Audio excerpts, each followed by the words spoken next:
This is Atalanta, the fleet-footed huntress. Part 3. Atalanta's Race. After the hunt at Calydon, Atalanta went back to her old home among the mountains of Arcadia. She was still the fleet-footed huntress, and she was never so happy as when in the green woods wandering among the trees or chasing the wild deer.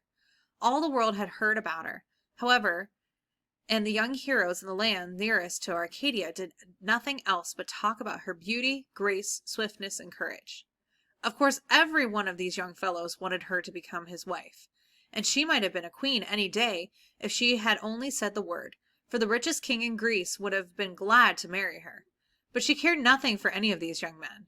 She preferred the freedom of the green woods to all the luxuries she might have enjoyed in a palace. But the young men would not take no for an answer. They could not believe that she really meant it, so they kept coming and staying until the woods of Arcadia were full of them, and there was no getting along with them at all.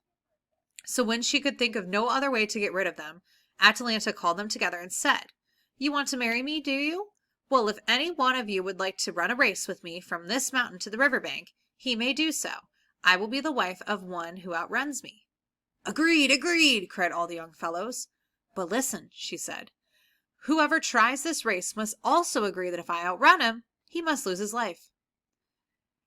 The men glanced fervently at one another. Many of them drew away from the crowd, melted into the trees, and turned their hurried footsteps toward home. Those who stayed said, "We agree, but if we are to risk our lives, won't you at least give us a head start?" "As you wish," she answered. "I will give you a start of 100 paces, but remember, if I overtake anyone before he reaches the river, he shall lose his life that very day." Several others now decided that they were not feeling well, or that business called them home, so they also left the crowd. But a few who had some practice sprinting across the country stayed and made up their minds to try their luck. Could a mere girl outrun such fine fellows as they? Nonsense.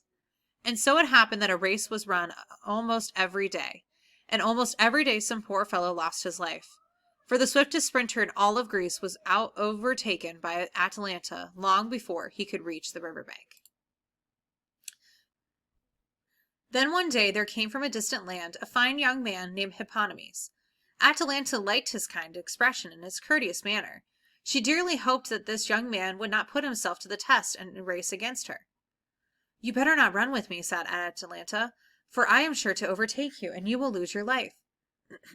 "Ah, my good lady, that remains to be seen," replied Hippomenes, with a curious twinkle in his eye.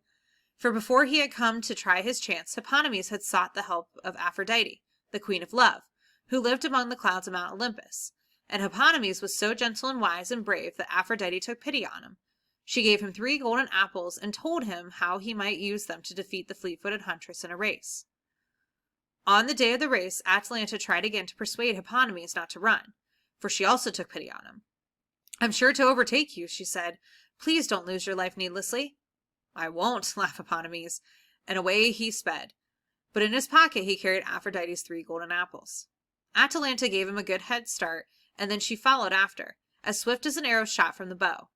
Hippomenes was not a very fast runner, and it would not be hard for her to overtake him. She thought that she would let him get almost to the goal, for she really pitied him. But when he heard her quick breath behind him, he threw one of the golden apples over his shoulder. As the apple fell to the ground, Atalanta saw how beautiful it was, and she stopped to pick it up. While she was doing this, Hippomenes gained a good many paces, but in a minute she was as close behind him as ever. And yet she really did pity him. Just then Hippomenes threw the second apple over his shoulder. It was handsomer and larger than the first, and Atalanta could not bear the thought of allowing someone else to get it, so she stopped to pick it up from where it had fallen among the long grass.